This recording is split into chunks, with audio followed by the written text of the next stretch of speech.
Citizen Talks is a podcast series featuring discussions with humanitarians, activists, artists, and changemakers, exploring the global humanitarian issues that shape our society, the world at large. Hello everyone, and welcome back to another episode of Citizen Talks. I am your host, Minkailu, and today we are very lucky to be joined by Halima Aden. She is a model and activist based out of the US. Halima, thank you so much for being with us here today. We really appreciate it. So, for those of our audience members who may not be familiar with you, can you tell us a little bit about who you are and what you do? I'm Halima Aden, and I'm from Minnesota, and originally I was born and raised in Kenya. And so I model, and I also do a lot of work with refugee rights and awareness around those causes because it hits so close to home for me. And when did you start with the modeling aspect of your career? Modeling happened when I was 19. So I competed for Miss Minnesota USA for scholarship opportunity. And then I got scouted by IMG Models when I was around 19 years old. So what motivated you initially to pursue that particular path? You know, it's not common for people of your faith, for hijabis to be involved in the fashion industry and particularly modeling. So what was the sort of the drive behind that? I think after I competed for the pageant, it kind of just was a natural thing that kind of came from that opportunity. And I was fortunate enough to have worked with Corinne Rotfield, who is the editor for CR Fashion Book. And so my first ever editorial debut ended up being the cover for CR Fashion Book. And then she believed in me so much that soon after we shot together, I was already going to Milan and walking in New York Fashion Week. And so it kind of just took off from that opportunity and kind of snowballed, but I didn't exactly set out to be a hijabi model. It's just something that kind of naturally, organically happened for me. I want to talk about that specifically because being a hijabi model, you bring a very unique value proposition to the fashion industry. And sort of to what extent was that, or did you find that that was a benefit for you over the course of your career, or it was a detriment for you? And do you think that your career would have progressed the same way if you were not a hijabi?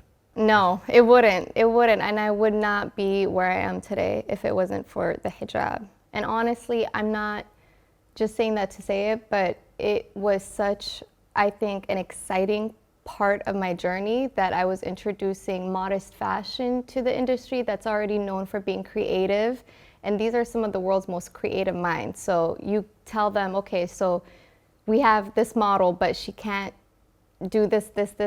And so now you have to cover and make it look chic and go along with the mood board. But it's more freedom for the creatives on set to work alongside me, because early on in my career, nobody was dressing me. Like, I was working with the team on set to come up with these amazing, fun turban styles and hijab and like modest ways to still give off this like high fashion flair but keep it modest.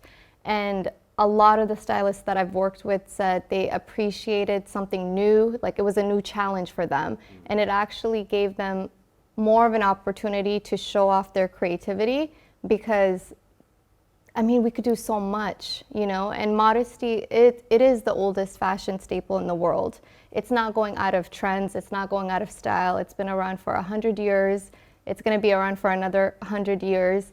And so I think I entered the industry at a time where strong advocates that have come before me, women like Iman, who paved the way for Black models when she graced the cover of French Vogue, Naomi Campbell, all these amazing women who came before me that made the industry be at a place where they were willing to accept a new challenge, which is let's incorporate hijab and modesty, and what does that look like, you know? So I think it was right timing and right place, if anything. So essentially, what I wonder is, do you feel like the kind of explosion that you had in notoriety, in, you know, just being in the industry and being known, was part of this broader diversity and inclusion push that was happening in society in the West.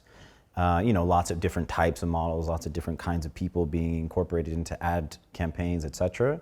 Versus the industry just seeing very clearly that there was a market for this type of, ideal, right? That there's a multi-billion people in the world who this, culturally at least, appeals to, this kind of person, this kind of figure, and they were sort of trying to just tap into those markets and benefit from that. I mean, there's definitely the business aspect. Fashion is still at the end of the day business. There's so many people working behind the scenes, and that all costs money. Photo shoots cost money. And so, yes, it is. It's still a business, right? So there's that aspect as well. But I genuinely do think it was more for me, right timing, because I was coming in at a time where, like you said, plus size women were getting that exposure and it's becoming normalized. And designers are being more thoughtful with like campaigns and really genuinely showing the rest of the world, their own consumers. Everybody wants to flip through a magazine and find at least one person that they could relate to, even if not physically, at least a story that they could be like, okay, I resonate with this space. And so I think a little bit of that was my case. And because I do come from so many different cultures, I'm a Midwest girl through and through, which I know we talked about a little bit earlier. I'm from Kenya. I am a former child refugee. So there's so many parts of my background that I think resonate with different people. So, whenever you're, I think, a minority in a public position, inevitably, you're going to end up being a representative for your group, whatever that might be. So how did you sort of feel that throughout your career? Was it sort of a burden for you that you kind of had to deal with? Did you feel like a weight on you in a lot of regards, not just from the perspective of being, Kenyan and being a Muslim hijabi, but even just being a refugee and all these other sort of categories that you fit into? You're probably one of the only ones that was walking the runway. So did that kind of weigh on you over the course of your career? It's interesting because I graduated high school in 2016, and that's kind of when my career in fashion kind of started, was that year. And so I do feel like I've gotten the privilege to kind of grow with the industry.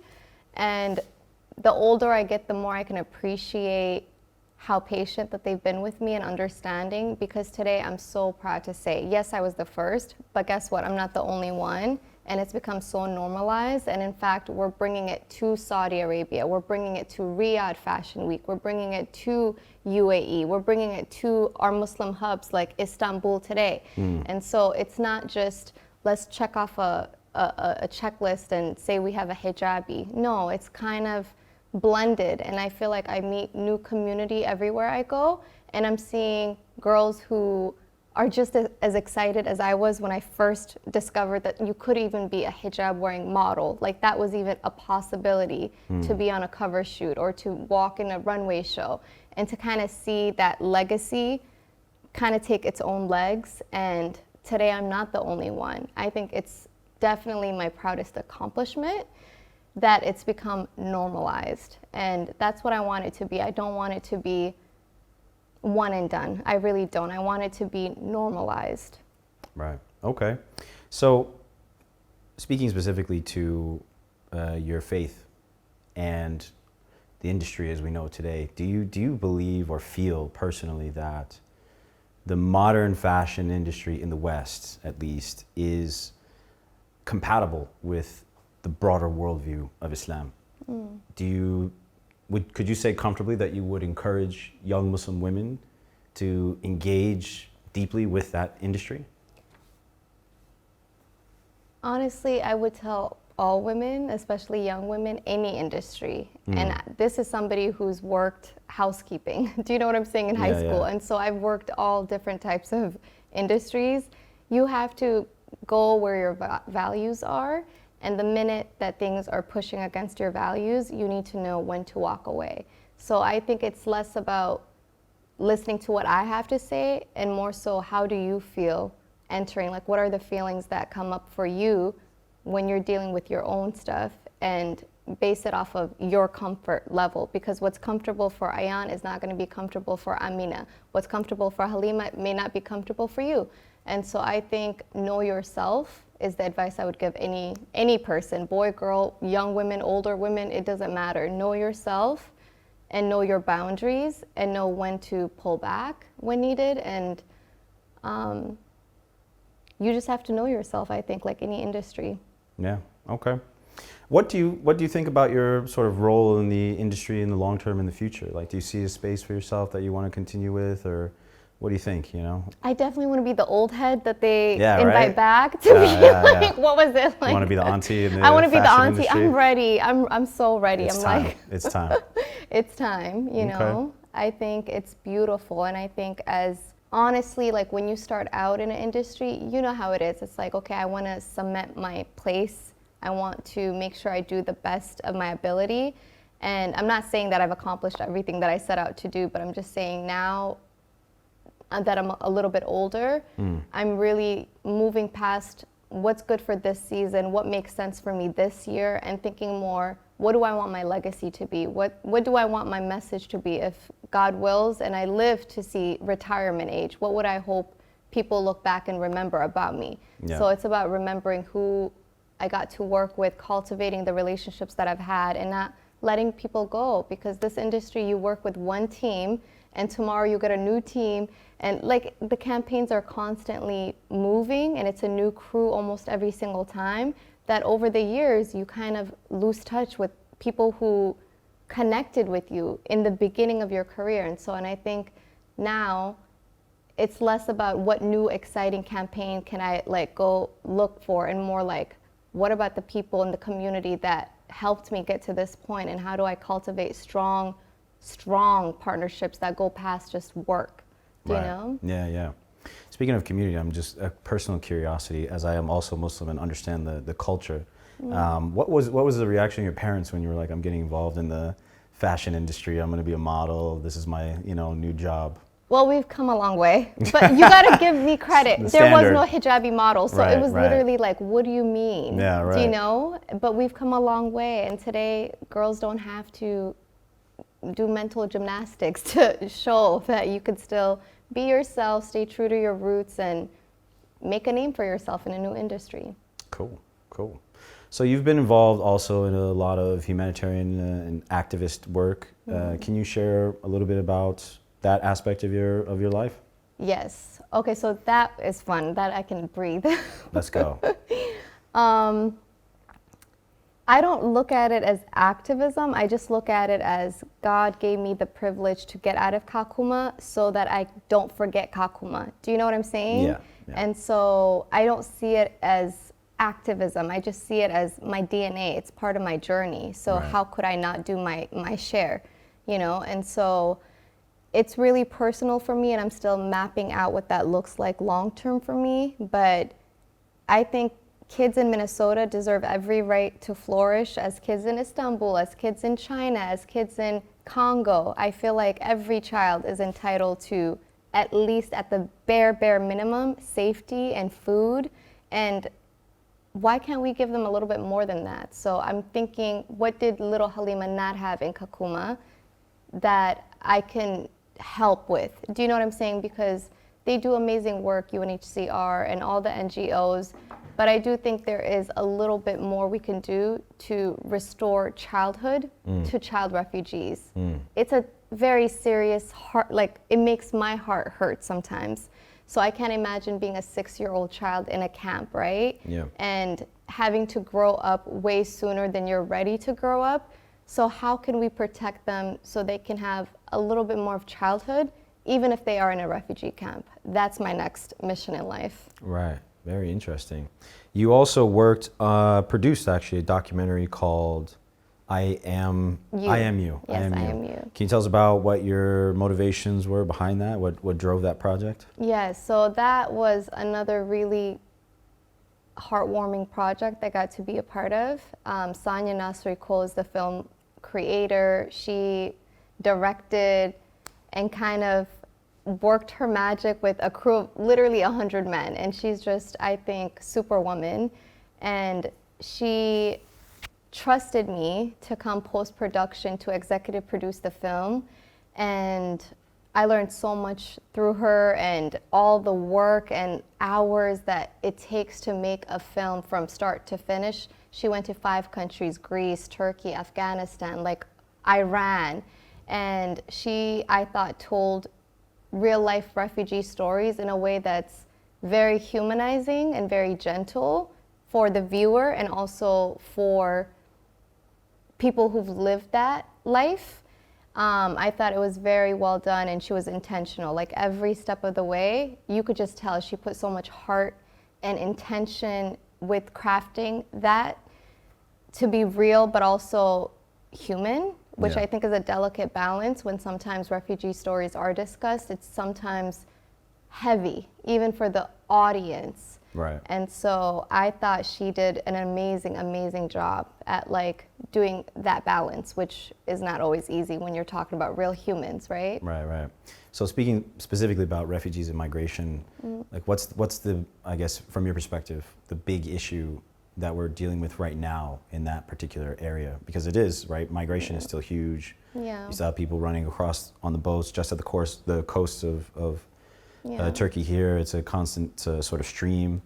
Still globally, it's a big issue. So, if you had to identify something that you think with the refugees people should be paying attention to today, what would that be?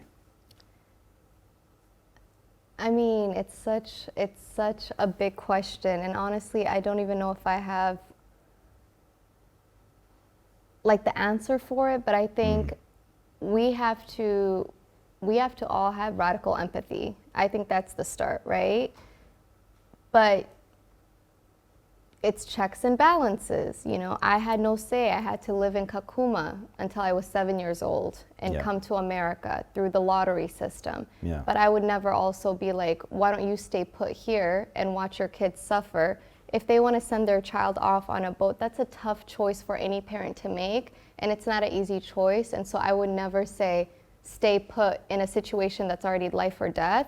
Right. But I do think if we all normalized empathy and did the hard part, which is put yourself in other people's shoes, but also it works both ways. We all have to do that. And refugees are people. I think we need to stop victimizing adults at the end of the day, right? Children and elderly, we got to protect them regardless, right? They do no wrong in my book. But everybody else, it doesn't matter what happened for me to be where I'm at. I was born in Kakuma, right? And so I feel like where you started in life may not have been your choice, but there comes a certain point where we all have to do better. We all have to do better. And I think when we victimize, we kind of leave refugees in a place of hopelessness and limbo. And I don't think that's coming from a place of empowerment. What I would like to see happen is go back to the camps, go back to the countries, go to the root problem. Why are they fleeing land? God gave us everything we needed. Everything else, it's just extras. Yeah. And I always say it's all borrowed. Do you know what I'm saying? One day you have money, next day you don't. That's the beauty of being a child refugee. None of this actually counts or matters or is actually even yours to own.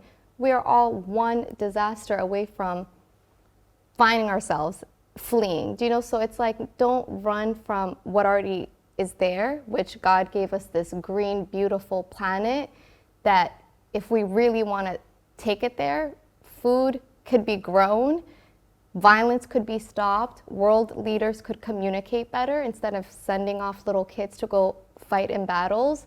And so I feel like we're not having human discussions that put empathy at the forefront. So specifically to that particular issue, right? Because it's very relevant to your life. Yeah. So you were a refugee and you achieved, for all intents and purposes, what we would call the American dream, right? Went through this whole process and just made some success in your life from what started out as a bad situation. And right now, in this very day, there are thousands, if not tens of thousands, of people out there who are dreaming of the life that you were able to make for yourself, right? Looking back on the whole thing holistically, do you feel that A, you would do it the same way if you had that choice, you know? And, you know, B, what would you say to these people who are dreaming of coming to a place like America or, you know, a similar country of, you know, economic status of some sort, right? With all of the issues that are emerging now and all these things that are happening, would you still recommend people to follow the same path that you followed, that they should chase that quote unquote dream, American dream or European dream, whatever, but you know? I mean, it sounds so cliche, but you got to take one for the team. You got to take one for the team. If there's an idea that you're sitting on that you think, wow, even if you have 1% chance, you got to do it for us. You got to do it for us because you don't know who you're going to inspire next. Right. And so we all, fortunately, we all got to take one for the team. You know what I'm saying? I get you. So I think you owe it to yourself, first and foremost, to make the most out of any opportunity. Do you know what I'm saying? When life gives you lemons, what could we start with this? I need everybody to start thinking like that because you're not just living for you. If you're coming from that kind of a background, you're literally gonna touch so many other people's lives. Because of you, they can feel like, okay, so-and-so got out of my situation and look at where they're at today. I owe it to myself to push a little bit harder because I don't know who's like waiting behind me, watching what I do next. And so, yeah, you got to take one for the team. No, I get it. My dad, you know, came from Sierra Leone when he was mid-20s, something of that nature, early 20s. Spent 26 years at a company, worked himself to the bone, and as soon as he retired, he went right back to Sierra Leone. He's like, all right, my kids are good, everybody's well-educated. You know, we did everything that we needed to do. We got all the benefits of this place, and then he's gone. You know, now he's buying land and he thinks he's a farmer again. So I get it. Yeah, it does. Borrowed, right? Use it when you need it, but it's borrowed. We're all gonna have to leave it all behind eventually, right? Right. So don't take it so serious. If I don't get this, I'm not gonna have a good life. You get to decide today, here, now, what kind of life you wanna have. My mom used to always say, even in the camp, I don't want woe me, woe me, woe me. We don't know. It's not up to me. But we're here anyways, right? So we're gonna sulk the rest of the day away? No, we keep going. Okay, so I think we're coming to the end of our time, but before we go, do you have any final words, final thoughts, anything that you want to leave our listeners with that you think they walk away from this with in their heads, you know?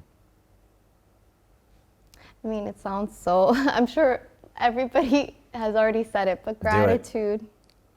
Gratitude. I want to end with gratitude. And it's a hard one. I'll be honest with you, I have to remind myself every day too, you know, to be grateful. Because sometimes we do get a little ungrateful in life, you know, or a little spoiled, like my mom would say. But you have to remember where you came from, and you have to be grateful for the problems that you have today, because I promise you there's like 10 million people who would be like, I would trade to have that problem today. So who cares about a little bit of traffic or whatever it is that you're dealing with? We really, really appreciate your time. We appreciate you being here. Thank you. For all of our listeners, thank you for joining us for another episode of Citizen Talks, and we will see you next time.